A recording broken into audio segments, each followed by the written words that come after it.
তুমি স্টুডেন্ট? হ্যাঁ আমি স্টুডেন্ট। কোথায় পড়ো? আমি ইউনিভার্সিটি অফ এশিয়া এটা কাছে নিতে হবে। হ্যাঁ, ইউনিভার্সিটি অফ এশিয়া প্যাসিফিকের স্টুডেন্ট, ইংলিশ আচ্ছা। ডিপার্টমেন্টে। এটা কোথায়? এটা হচ্ছে ফার্ম গেট, গ্রিন রোডের এখানে আচ্ছা। পান্থপথে। তুমি এখানে কোথায় থাকো?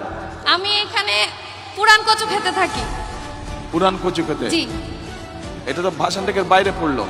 ক্যান্টনমেন্টের অপোজিটে পুরান কচু ক্ষেত, মুসলিম তাহলে মডার্ন তুমি কি এরিয়াটা। ভাষানটেকের সমস্যা কি জানো? আমাদের এইদিকে তো স্লাম এরিয়া, মানে মানে বলতে বস্তি এরিয়াটা বেশি।